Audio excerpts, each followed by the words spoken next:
Bonjour à tous, aujourd'hui je vais vous présenter une partie de Carlsen qui va prendre sa revanche avec les Blancs contre Dingliren, c'est une partie de 2019. On commence sans plus tarder. Carlsen qui envoie E4, E5, cavalier F3, cavalier C6, fou B5. On a une espagnole ou Ruy Lopez sur l'échiquier, A6 la ligne principale, fou A4. Ici, je vais vous dérouler les coups de la théorie. Si vous voulez que je vous fasse une vidéo là-dessus, vous me le dites en commentaire et je vous en ferai une. Cavalier F6, roc. Donc ici, on peut prendre le pion E4, mais il va y avoir des lignes à base de tour 1 et D4 qui sont prometteuses pour les blancs. Ça s'appelle l'espagnol ouverte. Si vous voulez encore une fois une vidéo là-dessus, dites-le moi en commentaire, je vous ferai des explications plus claires. Je vais vous expliquer basiquement ce qui va se passer. Ici, du coup, on ne peut pas prendre le 4 à cause de tour 1 et ça va ouvrir la colonne pour les blancs, au profit des blancs, notamment sur le pion E5. Fou E7. Ici, tour E1. Alors ici, du coup, je vais vous expliquer le coup. Alors ici, il y a deux coups D6 ou B5. Ding Liren a choisi B5 attaquant le fou de Carlsen. Ici, D6 est également possible, mais ça enferme un peu le fou. Alors l'idée, en fait, c'est quoi? Parce que depuis tout à l'heure, en fait, par exemple, si on revient quelques coups en arrière sur A6, on se dit, mais ici, je peux manger le fou. Enfin, le fou peut manger le cavalier. Un des pions va reprendre, admettons celui-là. On peut manger le pion E5 qui est plus défendu, du coup, vu qu'on a fait une tactique d'élimination des défenseurs. En fait, c'est connu dans l'espagnol, ici, ça ne marche pas. Je vous laisse réfléchir un petit peu. En fait, ici, on a une double attaque, un cavalier non protégé, un pion non protégé. Ici, avec dame D4, en fait, on va attaquer le cavalier et le pion. On ne peut pas défendre les deux en même temps. Du coup, par exemple, on va revenir avec notre cavalier. Et après prise en E4, on est quasiment obligé de jouer dame E2 au roi F1. Ce serait horrible, le roi serait déroqué. Du coup, dame E2, déjà le roi est au centre. Les noirs ont la paire de fous. Alors certes, ils ont des pions doublés, mais ils ont le fou de case blanche. Et les deux fous qui vont contrôler pas mal de cases sur l'échiquier, une position agréable du côté des noirs, même si elle n'est pas catastrophique du côté des blancs, mais en long terme, avec la paire de fous pour les noirs, c'est une bonne position. Donc ici, c'est pour ça qu'il joue fou à 4 pour éviter de prendre en C6. Du coup, en fait, dès qu'on va jouer tour 1 ou D3 pour défendre le pion 4, là, il faudra jouer soit B5 pour chasser le fou qui ne puisse pas prendre en C6, soit D6 justement pour défendre le pion E5. Cavalier F6, du coup roc, on laisse le pion E4, fou E7, tour 1. Donc là, B5 est l'option la plus ambitieuse, fou B3, petit roc. C3 ici, Carlsen qui veut jouer pion en D4. D5, le gambit Marshall, ici en fait après la prise, on attaque le cavalier, on va manger le pion E5. Mais c'est une ligne connue, vous allez le voir. Donc ici, Carlsen qui accepte, qui prend. Donc ici c'est très théorique, c'est pour ça que je vais passer. Donc Carlsen qui mange le pion, Ding qui reprend, tour prend, la tour est un petit peu exposée. Ici on attaque le cavalier deux fois, donc il faut le consolider vers C6. Et en fait l'idée c'est que les noirs vont avoir énormément de jeu parce que leurs pièces sont vachement développées, tandis que vous voyez il manque encore ces deux pièces là du côté des blancs. Donc ici après tour prend E5, Ding qui joue C6 pour consolider son cavalier, et parce qu'il est attaqué deux fois du coup. Et ici en fait les noirs vont avoir de l'activité au niveau de l'aile roi, notamment avec le fou qui va pointer, la dame qui va arriver. On va avoir l'attaque en fait. Quand le fou vient ici, vous voyez, il tape sur cette diagonale. La dame, quand elle arrive ici, elle va taper sur des points sensibles du roc. Le cavalier pas trop loin, il peut venir à l'attaque. Le fou va attaquer. La dame va pouvoir attaquer. Le fou est déjà braqué. La tour peut potentiellement coulisser. Donc, à cause du retard de développement pour les blancs, cette position est quand même un petit peu compliquée. Alors ici, il y a deux coups principaux, D3 et D4.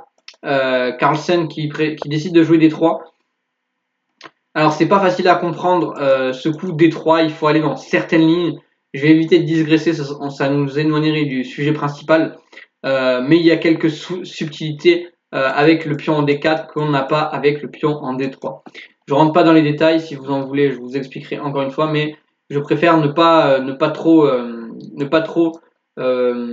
vous expliquer trop en long, large et en travers les différences entre D3 et D4. Il n'y en a pas beaucoup, en plus c'est une variante assez précise. Donc ici, Ding qui joue fou D6, il pointe la tour 1, il pointe le roi, pardon, et il attaque la tour, donc tour 1, la tour qui vient se replacer ici. Fou F5, le fou qui se développe, donc il ne vient pas tout de suite agresser en H4. Dame F3, la dame qui commence à essayer de venir protéger le roi. Dame H4, ça y est, l'assaut sur H2 commence. G3, du coup on est obligé de bloquer sa diagonale, mais ça offre au noir les cases blanches de l'aile roi. Donc si Carlsen qui se développe, donc s'il arrive à se développer avec cavalier D2, tour D1, tout va bien pour lui, c'est une position égale, voire peut-être les noirs peuvent un peu presser, car ils ont un peu de jeu sur les cases blanches qui viennent d'être affaiblies. Surtout que le fou de case blanche est parti un petit peu loin. Ici, fou prend des 3, donc il mange un pion. Carlsen pour compenser. Alors, vous allez voir, je vous explique. Après l'échange ici, les noirs ont perdu un pion, mais on a échangé en somme le fou de case blanche, pardon. Et donc, le fou va être très puissant sur sa diagonale, même si pour l'instant c'est avantage blanc, mais ça peut très vite se retourner avec l'affaiblissement des cases blanches. Donc, on a eu une modification de la structure de pion. Alors, on a un pion en C, mais on a surtout un pion de plus, du matériel en plus. Et on a également la paire de fous de la part des noirs, donc les noirs qui peuvent égaliser parce qu'ils ont toutes leurs pièces de développer, la paire de fous, et les blancs qui manquent un peu de développement. Si les blancs arrivaient à jouer cavalier des 2 tour D1 et qui réglaient leurs problèmes sur case blanche, ils auraient plus de problème. Mais le fou va être très très fort. Tour A D8. Ici, Ding qui tente un petit piège sur dame prend D3, il y a fou prend G3, menace, dame prend, et ce serait la catastrophe ici pour les blancs ici. Du coup, il joue plutôt dame G2 pour venir essayer de défendre son roi. La dame qui repart, parce que si on échange les dames, du coup, certes, on aura paire de fous, mais on n'aura plus le roi aussi faible, donc c'est pas intéressant. Cavalier D2, le cavalier qui se développe. Fou F5, le fou qui revient pour venir à H3. Fou D4, le fou qui se place bien. Tour F8, on place les pièces. F3 pour essayer de dominer un petit peu, réduire les trous sur case blanche. Mais un coup comme fou B6 était plus raisonnable pour essayer de provoquer fou C7 et échanger les fous et mal placer un petit peu la tour. F3, il jouait quand même fou F8, le fou qui revient à la maison, défendre le pion G7. A3, on empêche un peu l'attaque de minorité au niveau de l'aile dame des noirs. Tour E6, ici un échange qui vient ramener la dame un petit peu plus au centre active. Dame F2 pour essayer de jouer tour 1 et contester la colonne. Tour 8 empêche tour 1. Cavalier F1, le cavalier qui va se replacer. H5, Ding qui envoie l'épine pour essayer d'attaquer le roi. Cavalier E3 attaque le fou. Fou H3, le fou qui vient très bien se loger. Tour 1, Carlsen qui met un vis-à-vis sur la dame qui se décale du coup. Donc on voit bien qu'il y a une pression ici sur le pion F3 qui a été affaibli et le roi n'est pas totalement en sécurité, donc c'est égal. Cavalier G2, le cavalier qui va se replacer en F4. Et au final, du coup, il préfère reprendre. Il doit reprendre du cavalier, autant pour moi, parce que sur dame prend, il y a dame prend F3, et ça a l'air catastrophique quand même pour les blancs. Par exemple, dame prend F3. Si on vient jouer dame F1, dame F2, pardon, il y a peut-être dame D1. Et au mieux, les blancs, les noirs peuvent presser, ils ont la paire de fous, ils ont même plus de retard matériel. Donc c'est une bonne position pour les noirs ici. Donc cavalier premier 1, le cavalier qui va se recycler vers de meilleures cases comme B4, C5, E5 ou F4. Le cavalier en tout cas en D3 qui sera très bien placé, touchera de très belles cases. Dame G6, la dame qui se déplace, elle peut potentiellement se faufiler ici. Et contrôle des cases blanches, elle se met sur case blanche. Dame C2 empêche le contrôle de cette diagonale. Fou F5, le reprend. Dame D2. Fou E6, des coups un peu de temporisation. Dame D3 propose l'échange. Refuse l'échange dame vu que le roi est faible.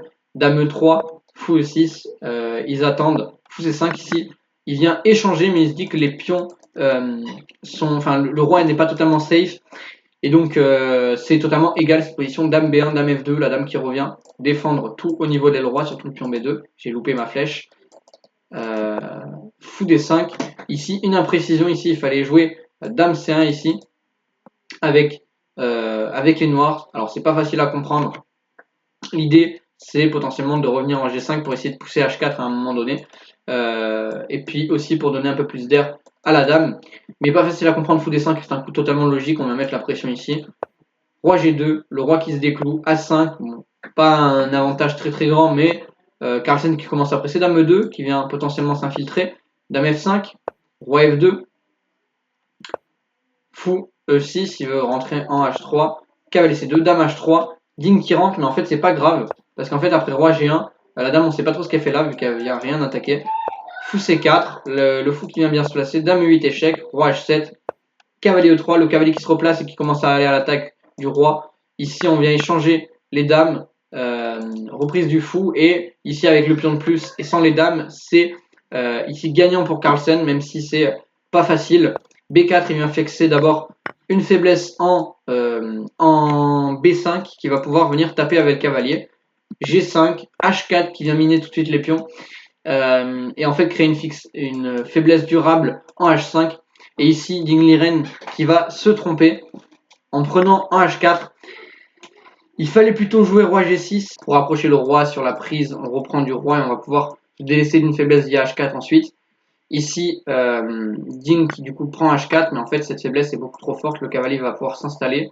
Et il y a beaucoup de faiblesses en fait, en D4 qui vient taper ici, en F4 qui vient taper ici, donc trop de faiblesses et un pion de moins de la part des noirs, qui ont tenté de se battre, roi G6, la centralisation du roi, roi F6, cavalier F1, le cavalier qui se dirige vers G3, roi E5, cavalier G3, et ici en fait le pion H5 n'est pas possible de défendre ici, il fallait plutôt faire fou F5 pour par exemple sur cavalier G3 pour pouvoir jouer fou G6. La vente de l'ordinateur continue comme ça où le roi va venir infiltrer l'aile dame. D'abord le cavalier se replace un petit peu, on pousse le pion, on se crée un pion passé et on va tranquillement l'accompagner avec roi C5. Donc ici, après roi E5, il joue cavalier G3 et en fait il perd un autre pion et il peut plus faire grand chose. Ici F4, bon il tente d'essayer d'un petit peu d'enfermer le cavalier, mais le cavalier a encore la case G7 dont il sort tout de suite. Fou F7, essaye de dominer un peu le cavalier pour que le cavalier ressort pas, mais en fait après H5, le pion part à dame. Ding pensait qu'il aurait le temps d'arrêter le pion et d'arrêter la sortie du cavalier, mais en fait après roi F6, H6, roi G6, cavalier H5, un coup esthétique ici parce que sur roi prend H5, il y a juste le pion qui part à dame, mais on peut pas l'arrêter. Et sur du coup prise en H6 qu'a joué Ding, il prend F4 et en fait le cavalier va être beaucoup plus fort. Il y a 2 pions de plus, c'est complètement gagnant pour la part pour les blancs. Le cavalier qui vient en D4, bon, il fait roi F5, du coup il se trompe pour la dernière fois. Il fallait plutôt jouer fou C4 pour tenir sa faiblesse, mais là il y a l'autre pion qui va tomber, trop de pions en moins. Après cavalier D4 par exemple, admettons roi F4, cavalier prend B5, il n'y a pas de fourchette parce que le roi est pas en E2. Et ici, c'est complètement gagnant pour les blancs. Deux pions passés ici. Ce pion, pour l'instant, se fait arrêter, mais tranquillement, les pions vont tranquillement avancer avec l'aide du cavalier. Par exemple, si on met le cavalier en A3, les pions vont commencer à avancer. Donc, une belle partie de Carlsen qui a pris sa revanche comparé à la dernière partie qu'on avait vue. Et donc ici, Ding Liren après roi F5 qui abandonne. Donc, c'était une belle partie. J'espère qu'elle vous aura plu, que vous aurez appris des choses. Donc vous voyez qu'avec seulement des imprécisions sur l'attaque Marshall, ça peut très vite s'empirer la position. Donc qu'est-ce que vous pouvez retenir de cette partie? J'ai pris H4, pas bon en fait de prendre tout de suite les pions, parce qu'en fait le cavalier, quand c'est une position fermée où le cavalier aura une case stable en F4 pour taper le pion, c'est pas une bonne idée. Donc dans les positions fermées, vaut mieux centraliser tranquillement son roi, respecter les principes des finales.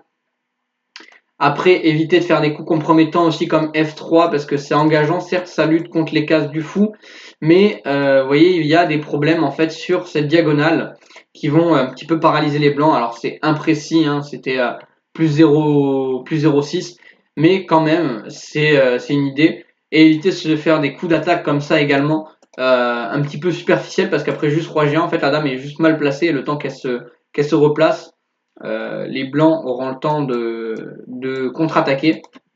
Donc ici, dame H3, en fait, mal place la dame. Donc j'espère que cette vidéo vous aura plu, que vous aurez appris des choses. Moi, je vous souhaite une bonne journée. Salut à tous. Ciao, ciao.